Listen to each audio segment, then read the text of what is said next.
Hello, I am Shivi Saxena TGT from Gyandeep Senior Secondary Public School. Students, हमारा chapter number 3 civics में जो already चल रहा है, जिसकी एक्सप्लेनेशन आप समझ रहे हैं, उसी एक्सप्लेनेशन को, उसी चैप्टर को हम आगे बढ़ाते हुए ले जाएंगे। सबसे पहले देख लेते हैं थोड़ा सा प्रीवियस इस चैप्टर में क्या था। इस चैप्टर का नाम था बच्चों अंडरस्टैंडिंग गवर्नमेंट। इसमें हमने देखा था कि गवर्नमेंट का मतलब क्या होता है और गवर्नमेंट हमारे लिए क्यों आवश्यक होती है। ये हम इस चैप्टर में ऑलरेडी समझ चुके हैं। ठीक है, the need for government and what is the meaning of government. There are so many needs which give us very security by the government for us. Just like administration security, economics, social security, after that environment security. Okay, these are the important points which government gives us for protect us. Okay, so students, now we come on the topic that various forms of government. Okay, कितने प्रकार का government होता है। अभी तक तो आप ये सुनते आए कि गवर्नमेंट हमारे लिए क्या करती है, ठीक है, गवर्नमेंट की आवश्यकता क्यों होती है। अब आपके लिए एक ये नया क्वेश्चन इसमें निकल के आता है कि गवर्नमेंट कितने प्रकार की होती है। तो आपके लिए बहुत एक नया सा क्वेश्चन है। आपके दिमाग में ढेरों क्वेश्चन आते होंगे कि आखिर मैम ये क्या कह रही हैं। तो बेटा, आप जानते होंगे ऑलरेडी कि हम एक डेमोक्रेटिक कंट्री में रहते हैं और डेमोक्रेसी भी गवर्नमेंट कहलाती है। हमारा कंट्री डेमोक्रेटिक गवर्नमेंट के अंतर्गत आता है। तो स्टूडेंट्स, बहुत सारे लगभग 500 इयर्स एगो से जो हम विभिन्न प्रकार की गवर्नमेंट से घिरे हुए हैं। ठीक है, और अगर पुराने समय में आप देखते हो तो अपने यहाँ ट्राइबल्स हुआ करते थे, ट्राइब्स होते थे जो बेसिकली गवर्नमेंट उनकी भी हुआ करती थी। ठीक है, वो भी गवर्नमेंट कहलाती थी और वो फॉलो किया करते थे मोनार्ची गवर्नमेंट को। आफ्टर दैट उसके बाद डेमोक्रेटिक गवर्नमेंट आई थी। ठीक है, तो मोनार्ची गवर्नमेंट शुरू में हुआ करती थी। तो किस तरीके से गवर्नमेंट पुराने समय से लेकर के और आज के समय तक क्या क्या गवर्नमेंट के रूप चेंज होते चले गए, वो थोड़ा सा बेटा हम लोग इसमें जानेंगे। तो सबसे पहली गवर्नमेंट थी, वो थी मोनार्ची गवर्नमेंट। स्टूडेंट्स, आप अपने स्क्रीन पर देख रहे होंगे और आप अपनी बुक में भी समझ रहे होंगे कि मोनार्ची गवर्नमेंट का इसमें एक जो है हेडिंग दिखाई दे रहा है। तो मोनार्ची गवर्नमेंट बच्चों, मैं आपको शब्दों में समझाऊंगी कि पुराने समय में लोग क्या करते थे, मोनार्ची गवर्नमेंट हुआ करती थी। कहने का मतलब यह है कि उस समय में किंग या क्वीन होते थे जो कि परिवार के एक गवर्नमेंट के हेड बनते थे और सारी पावर उसी के हाथ में होती थी। एंड ही और शी हैज द फाइनल से इन रनिंग द कंट्री। और उसका ही चलती हुई सरकार के लिए ऑर्डर उसका काफी होता था, जिसको कि सबको मानना ही पड़ता था। The position of monarch is hereditary. ठीक है, हेरिडेटरी का मतलब होता है बच्चों कि एक राजा जब मर जाता था तो उसका पुत्र ही उसकी गद्दी पर बैठता था। फिर जब वो उसकी मृत्यु हो जाती थी या फिर उसको हटाया जाता था तो भी उसका ही पुत्र उसकी गद्दी पर आएगा, चाहे वो की कैपेबल हो या ना हो, लेकिन उसको ही बिठाला जाता था। तो वो कहलाती थी, वो गवर्नमेंट कहलाती थी आपकी हेरिडेटरी कहते थे उसको, और वो मोनार्ची गवर्नमेंट के अंतर्गत होता था ऐसा। और the position passes from king और queen to one of their children. ठीक है, किंग और क्वीन जो होते थे उनके पुत्र को वो जो सीट होती थी वो उनके लिए चली जाती थी। इसके साथ साथ मोनार्ची गवर्नमेंट जो होती थी, most of the monarchy that survive today. आज के समय में भी स्टूडेंट बहुत सारे कंट्री ऐसे हैं जहां पर की मोनार्ची गवर्नमेंट बनी हुई है, फिर भी आर रूल्ड बाय किंग्स और queens in name alone. Like Britain में भी उनके नाम से जो है गवर्नमेंट चला करती थी, आज के समय में भी चलती है।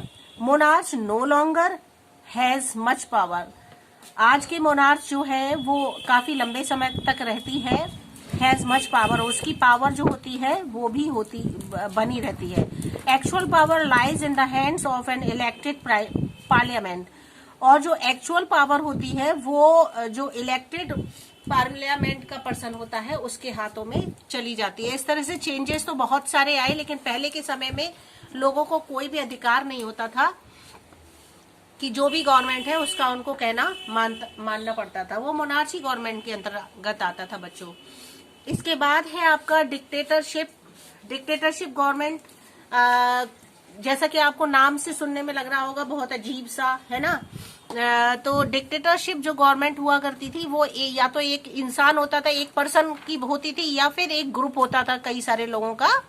थोड़े से लोग मिलकर के उस ग्रुप को बना लेते थे और कंट्री को चलाते थे, और उसमें सभी लोगों को अप्रूवल देना ही पड़ता था, चाहे उनकी मर्जी हो या ना हो, लेकिन अप्रूवल उन्हें देना ही है।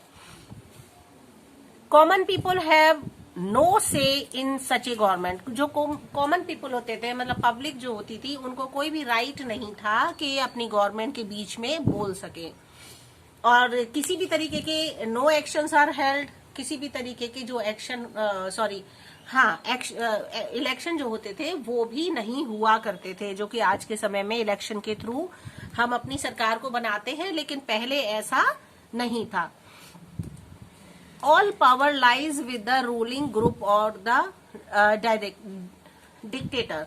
जितनी भी पावर होती थी स्टूडेंट्स, जितनी भी शक्ति होती थी, वो पूरी तरह से वो जो रूलिंग ग्रुप होता था, मतलब वो कुछ लोगों का जो ग्रुप होता था, या तो उनके हाथों में होती थी, या फिर एक पर्सन होता था जो डिक्टेटर कहलाता था, उसके हाथ में होती थी।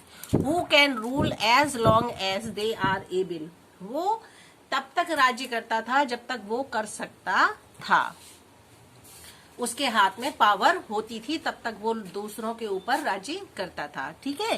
People have no freedom. उनको, लोगों को कोई भी आजादी नहीं होती थी of expression under his system of governance. किसी भी तरीके की गवर्नमेंट के ऊपर वो अपनी कुछ बोलना चाहें या उनके अंतर्गत कुछ एक्सप्रेशन देना चाहे, फ्रीडम, आजादी कहने का मतलब था, उनको बिल्कुल भी नहीं थी। जैसा भी चलता था, वो जैसा चलाते थे, उनको उसी हिसाब से चलना पड़ता था। ठीक है। तो वो हमारी कहलाती थी डिक्टेटरशिप गवर्नमेंट। ठीक है। आप देखो बेटा, जब आप 7th क्लास में आएंगे तब आपके लिए मैं अभी दिखाती हूँ, उसमें थोड़ा सा आपका फर्स्ट चैप्टर होगा, उसमें डेमोक्रेसी करके, तो उसमें बहुत सारी गवर्नमेंट के बारे में बताया गया है। देखो मैं लेकर आई हूँ आपके लिए 7th क्लास की बुक। आप इसमें देखो डिफरेंट टाइप्स ऑफ गवर्नमेंट, जो कि शुरू से आज तक चली आ रही।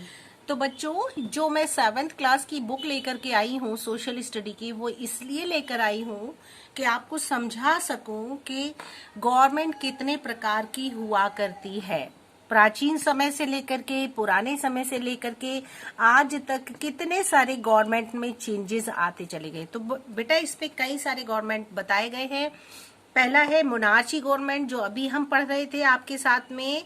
फिर ओलिगार्ची। मोनार्ची गवर्नमेंट बेटा वो होती थी, आपको बताया था अभी, कि जो किंग्स या क्वीन होते थे, उनका जो बेटा होता था उसको ही राज्य गद्दी को देना, और उसी को वो संभालता था, और चाहे वो नेचर वाइज कैसा हो, चाहे वो किसी भी तरह का रूल करे, लेकिन उसी को परमिशन होती थी और वही अपना गवर्नमेंट को संभालता था।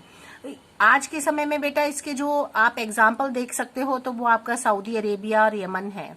ये आपको देखो, आपके 7th क्लास में ये सारी, इसमें ढेर सारी नॉलेज दी है आपको गवर्नमेंट को लेकर के, तो मैंने सोचा कि आपको ये दिखा देना उचित रहेगा। फिर देखिए बच्चों, इसमें बता रहे हैं एक ओलिगार्ची गवर्नमेंट, जो आपके चैप्टर में नहीं है, लेकिन थोड़ा सा देख लो क्या होता है। ओलिगार्ची गवर्नमेंट भी बच्चों एक तरीके का ग्रुप होता है लोगों का, छोटा सा ग्रुप बना लेते हैं और वो पावरफुल तरीके से लोगों के ऊपर राज्य करते हैं। जैसे कि एंशिएंट रोम हमारा, साउथ अफ्रीका, ये एग्जाम्पल। साउथ अफ्रीका में क्या हुआ था कि जो गोरे लोग हुआ करते थे, उनको, वो गोरे लोग जो काले लोग होते थे उनके ऊपर राज्य करते थे, उनको मतलब अपने हिसाब से चलाते थे, तो वो उसमें उनको बहुत सारी परेशानियों का सामना करना पड़ता था। तो ये साउथ अफ्रीका जो है, चाहे वो किसी भी तरह से रूल करे, लेकिन उनको लोगों को मानना ही पड़ता था। तो ये कुछ लोगों का ग्रुप होता है ना, उसी तरीके से ग्रुप लोगों पर राज्य कर रहा है, लोगों पर गवर्नमेंट के रूप में काम कर रहा है, और चाहे वो किसी भी तरह से डील करे, लेकिन पब्लिक को मानना ही पड़ता था। वो ओलिगार्ची कहलाता था। थियोक्रेसी, थ्योक्रेसी बेटा वो गवर्नमेंट होती है जो कि रिलीजियस लीडर होता है, मतलब रिलीजियस लीडर, धार्मिक नेता, जो धर्म को लेकर के धार्मिक हो जो, और वो अपने आप को गॉड के नाम पर बताता हो, वो कहे और उसको ये दर्शाता हो कि वो उसका जो भी धर्म है उस धर्म को हिसाब से जो भी वो रूल चलाए या जो भी कुछ वो कहे उसको सभी को मानना है। इस तरीके की जो काम करवाता था वो आपका थ्योक्रेसी के अंतर्गत आता था ये गवर्नमेंट, ठीक है। फिर आप देखिए डिक्टेटरशिप, जो आपकी बुक में भी दिखाई गई थी, बताई गई थी। ये देखिए अभी आपने देखा था जो गवर्नमेंट के बारे में, वो आप डिक्टेटरशिप भी इसमें देखते आए थे अभी, है ना। तो वही है ये बेटा डिक्टेटरशिप। डिक्टेटरशिप गवर्नमेंट में ये बताया गया था कि इसमें भी पीपल होते थे, लोग होते थे, लोगों का एक ग्रुप होता था, या तो एक पर्सन हो सकता था या फिर थोड़े से लोगों का ग्रुप भी इसमें आता था।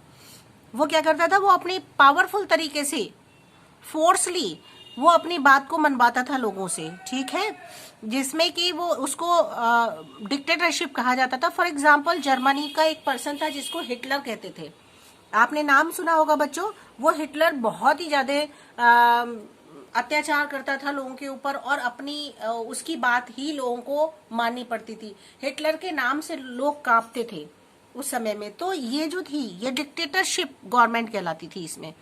और पाकिस्तान में एक पर्सन हुआ था जिसका नाम था जियाउल हक, वो भी इसी तरीके का था। इसके अंडर में लोग राज्य करते थे और लोगों को वो बहुत जैसे चाहता था उस हिसाब से अपना राज्य चलाता था वो। फिर देखिए लास्ट में ये सब होने के बाद में फिर एक अपनी गवर्नमेंट आई, डेमोक्रेसी गवर्नमेंट। डेमोक्रेटिक कंट्री उन देशों वहां थी जो गवर्नमेंट में जहां लोगों को आम पब्लिक को उन्होंने अहमियत दी, उनको आगे रखा। जो गवर्नमेंट बनती थी वो उन्हीं के द्वारा, लोगों के द्वारा बनाई जाती थी और लोगों के लिए ही बनाई जाती थी। तो पूरी तरह से स्वतंत्रता थी लोगों को बोलने की, अपनी बात को आगे रखने की और उनको अपने ओपिनियन देने की पूरा फ्रीडम था। और बहुत सारे राइट्स थे लोगों के लिए जो बनाए गए हैं। वो गवर्नमेंट इस चीज को बताती है कि हमें अपने राइट्स का खुद अंदाजा होना चाहिए, हमें उसका नॉलेज होनी चाहिए कि हमारे कौन कौन से राइट्स हैं। तो बच्चों इस तरह से बहुत सारी गवर्नमेंट है, आपके भी केवल 3 टाइप्स की जो गवर्नमेंट का डिस्कशन किया गया है, लेकिन आपको इसका भी आप जब देख रहे हो तो इसको भी आपको समझ में आया होगा कि गवर्नमेंट कितने प्रकार की और भी हो सकती है। ये आप 7th में इसको और डिटेल में समझोगे। अभी आपके लिए इतना ही काफी है। तो आप समझ गए होगे डिक्टेटरशिप वाली गवर्नमेंट कौन सी होती है, ठीक है। डिक्टेटरशिप वही गवर्नमेंट है जैसे हिटलर था, जियाउल हक थे, है ना, इस तरीके की, जो कि हुकूमत जमाए दूसरों पर, जबरदस्ती अपने कामों को करवा ले, चाहे लोगों को बोलने का बिल्कुल राइट नहीं होता है ना। तो इस तरीके से वो डिक्टेटरशिप कहलाती है। फिर डेमोक्रेसी आप समझ चुके होंगे। इसके लिए छोटी सी एक बात कही जाती है, democracy is a form of government that is of the people, लोगों की सरकार, बाय द पीपल, लोगों के द्वारा बनाई हुई सरकार, फॉर द पीपल, लोगों से बनी हुई सरकार, है ना, लोगों के लिए सरकार बनाई गई हो, लोगों के द्वारा, लोगों के लिए और लोगों की सरकार हो, वो कहलाती है डेमोक्रेसी, ठीक है। वो हमारी गवर्नमेंट डेमोक्रेसी में आती है। और इस ये monarchy were replaced by democracy, जो मोनार्ची गवर्नमेंट थी उसको हटा करके उसकी जगह पर डेमोक्रेसी गवर्नमेंट आई। इसके आने के बाद लोगों को बहुत सारा रिलैक्सेशन मिला, बहुत अच्छा लगा उनको, और वो एक खुली हवा में सांस ले पाए, उनको बहुत अच्छा फील हुआ, उनके बहुत सारे अधिकार थे जो लोगों को उनको मिले। और जो लोग थे people elect representative who rule the country in their behalf, उनके पब्लिक के जगह पर उनका रिप्रेजेंटेटिव गवर्नमेंट को संभालता था। और अगर उन्हें कोई भी बात अपनी ऊपर तक पहुंचानी होती थी तो अपने रिप्रेजेंटेटिव के थ्रू वो अपनी बात को आगे पहुंचा सकते थे। इस तरह से डेमोक्रेसी जो थी बहुत इंपॉर्टेंस रखती है। और हमारे देश में भी हम लोग भी बहुत लकी हैं कि हमारी इंडिया में डेमोक्रेसी गवर्नमेंट ही चलती है। अब देखिए क्या है इसमें, और भी थोड़ा सा इसमें बता रहे हैं, which consist of the elected representative of the people, और लोग जो होते हैं अपने रिप्रेजेंटेटिव को इलेक्ट करते हैं, has the collective approval of the people to rule the country, और लोगों का पूरी तरह से मिलजुल करके अप्रूवल दिया जाता है, उसके बाद उनके देश को चलाने वाला रिप्रेजेंटेटिव तैयार होता है। Government is answerable to the people who have elected them to power. Government जो होती है वो आंसर उसको देना ही होता है, क्योंकि उसने अपने उसको लोगों ने चुना है, लोगों के द्वारा वो पहुंची है गवर्नमेंट रिप्रेजेंटेटिव उनका। तो हर क्वेश्चन का जवाब जो भी होता है गवर्नमेंट को पब्लिक का देना होता है। If the people are not happy with the performance of the government, और देखिए ये भी होता है कि अगर गवर्नमेंट से लोग खुश नहीं है, जो सरकार चुनी गई है उससे लोगों को सेटिस्फेक्शन नहीं है, they can vote it out of power in next election. तो लोग इलेक्शन के द्वारा अगले इलेक्शन को रखते हैं और उस पर्सन को या उस गवर्नमेंट को हटाया जाता है, क्योंकि लोग उससे खुश नहीं है, तो इलेक्शन के थ्रू उसको हटाया भी जा सकता है। तो ये तो बात रही हमारी डेमोक्रेसी की। ठीक है, अब थोड़ा सा इसमें ये भी देखते हैं कि फीचर्स ऑफ डेमोक्रेसी क्या है, मतलब कौन कौन से तथ्य हैं जो कि डेमोक्रेसी की इम्पोर्टेंट है। तो देखिए क्या क्या मिलता है हमें डेमोक्रेसी से। Collective decision making and participation, कहने का मतलब ये है कि हम डिसीजन बनाते हैं, डिसीजन मेकिंग है, मतलब कोई भी डिसीजन होगा तो कलेक्टिवली होगा, मतलब हम सब मिलजुल करके डिसीजन बनाएंगे और उसमें पूरी तरह से पार्टिसिपेट करेंगे। तो इस तरह से हमें पूरी आजादी होती है कि हम अपने देश का रिप्रेजेंटेटिव का चुनाव खुद करें।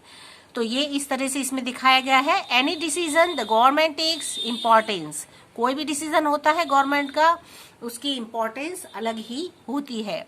Any decision the government takes has to involve all groups in the state, किसी भी डिसीजन में गवर्नमेंट सभी को इन्वॉल्व करती है, पूरे ग्रुप को स्टेट के, जिससे कि only then can there be justice, जिससे कि वहां पर न्याय हो सके।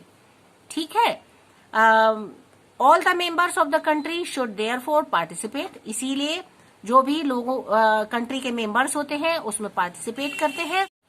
तो इस तरह से बच्चों ये जो होता है collective decision making and participation बहुत इंपॉर्टेंट होता है, और हमारी गवर्नमेंट इस चीज का पूरा ध्यान रखती है किस तरह से लोगों को कलेक्ट करके उनका डिसीजन लिया जाए और पार्टिसिपेट कराया जाए उनसे। तो ये चीज इनकी बहुत मायने रखती है। ठीक है, और इस तरह से इसमें आप देखो, बस आपको थोड़ा सा ही चैप्टर रह गया है, बहुत ज्यादा इसमें कुछ नहीं है अब। और इस तरह से लोगों को पूरा राइट मिलता है कि वो अपने पार्टिसिपेंट्स को चुने। फिर देखिए decision have to made collectively by all section of society, हर सेक्शन के हर सोसाइटी के जो लोग होते हैं उनको इसमें कलेक्ट किया जाता है। If only the wealthy and powerful people take decision the poor will suffer, लेकिन अगर क्या होता है, अगर केवल पावरफुल लोगों को ही और वेल्दी लोगों को ही डिसीजन लेने का अगर चांस दे दिया जाए तो जो पुअर होते हैं वो क्या करते हैं, वो इसमें सफर करते हैं, परेशान होते हैं। For example suppose the government needs to build a new airport, for example आप मान के चलो कि गवर्नमेंट को जरूरत है एक अच्छा सा न्यू एयरपोर्ट बनाने की। The place where they decide to locate the airport, और वो जगह देख लेते हैं कि कहाँ पर उनको एयरपोर्ट बनाना है, इज एग्रीकल्चरल लैंड, लेकिन वो कैसी जमीन है जहाँ पर की खेती होती है। Where several farmers have their need fields, और जहाँ पर बहुत सारे फार्मर्स के फील्ड है। इन ए डेमोक्रेटिक गवर्नमेंट क्या करती है, where decision are made collectively after debate and consultation. हमारी जो गवर्नमेंट होती है डेमोक्रेटिक गवर्नमेंट, वो इसमें क्या करती है, डिसीजन लेने से पहले लोगों को कलेक्ट करती है, फिर एक डिबेट होता है, फिर कंसल्टेशन होता है उसमें, after that they will decide the decision. The representative of the farmers would try to make the rest of government see the impact such a decision would have on the farmers, और फिर वो इस तरीके का decision लिया जाता है कि उन फार्मर्स को किसी भी तरीके की परेशानी ना हो, उसके बदले में उनके लिए कुछ अच्छा किया जा सके। इस तरह से गवर्नमेंट डेमोक्रेटिक जो कंट्री होती है वो ऐसा कदम उठाती है। The government may then have to consider its decision, फिर क्या करती है गवर्नमेंट जो होती है वो कर सकती है और ऐसा करती है कि उनके डिसीजन को कंसीडर करे, उनके फार्मर्स के डिसीजन को उन्हें मानना पड़ता है। This is the benefit of collective decision making. तो क्या हुआ, इससे हमने क्या निर्णय निकाला, हमें इससे ये पता चला कि जो कलेक्टिव होकर के डिसीजन बनाए जाते हैं वो बहुत ज्यादा बेनिफिशियल होते हैं। A government which include representative from every group of society is called a representative democracy. ठीक है, वो गवर्नमेंट जो कि सभी के रिप्रेजेंटेटिव के लिए सभी लोगों को, सोसाइटी को कलेक्ट करके फिर जो रिप्रेजेंटेटिव हमारा बनाया जाता है वो हमारा कहलाता है रिप्रेजेंटेटिव डेमोक्रेसी। ठीक है, कितना इंटरेस्टिंग टॉपिक है, आपको समझ आया। उसके बाद नेक्स्ट देखिए यूनिवर्सल एडल्ट फ्रेंचाइज। ठीक है, इसमें क्या है, क्या होता है यूनिवर्सल एडल्ट फ्रेंचाइज, तो देखते हैं। Most early democracies were not truly participative. Most प्राचीन समय में, पहले से समय जो था उसमें डेमोक्रेसीज ज्यादातर ऐसी नहीं थी कि पार्टिसिपेटिवली ट्रूली हो, मतलब सत्य हो।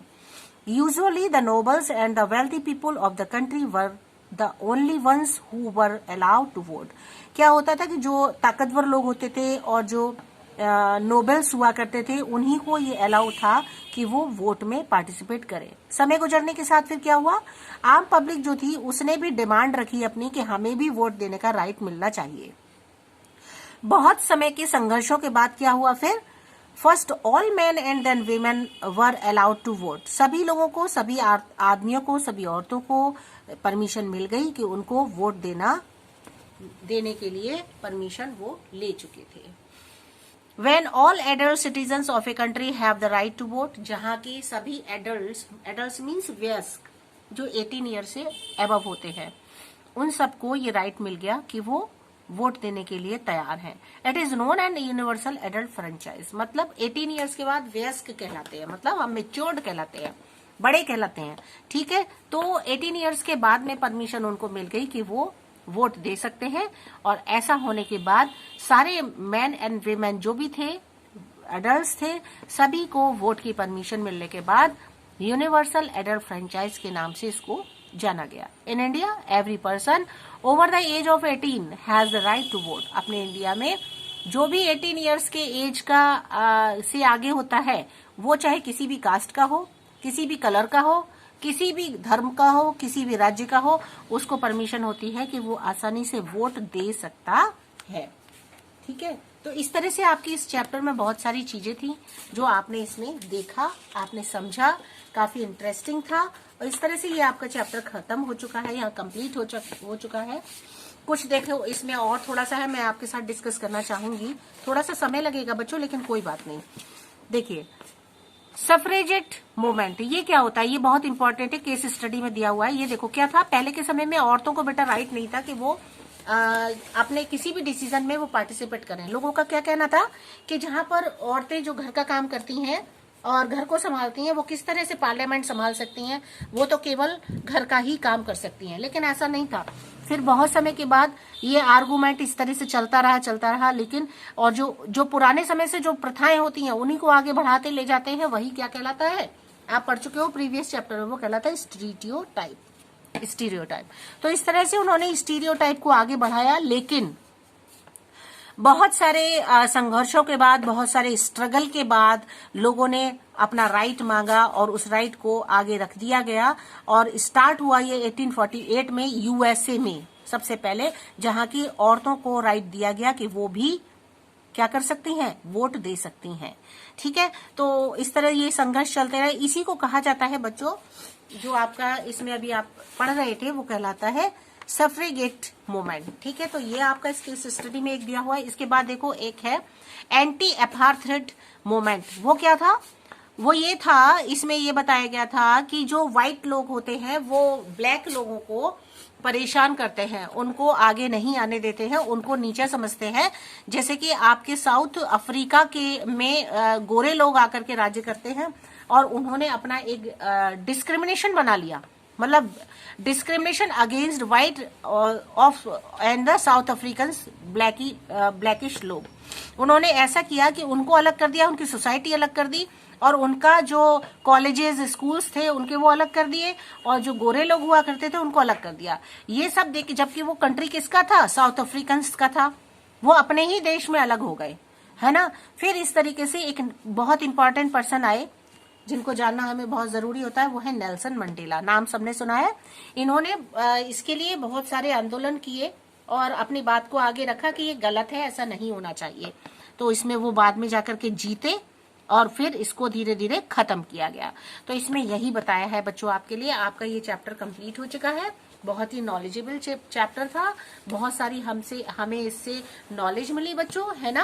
अब आप क्या करोगे, क्वेश्चन निकालोगे, हार्ड वर्ड्स निकालोगे। मैं आपको इसके पूरी पीडीएफ दे दूंगी जिसमें आपके क्वेश्चन आंसर्स होंगे, फिलअप्स होंगे, ट्रू फॉल्स होंगे, एमसीक्यूज होंगे, वैल्यू बेस्ड क्वेश्चन भी होगा। तो इस तरह से आप इस सबको पूरा कर लोगे, है ना। और ओके बच्चों, पढ़ाई करिएगा अच्छे से और वर्क कंप्लीट करके रखिएगा। Okay, bye bye student.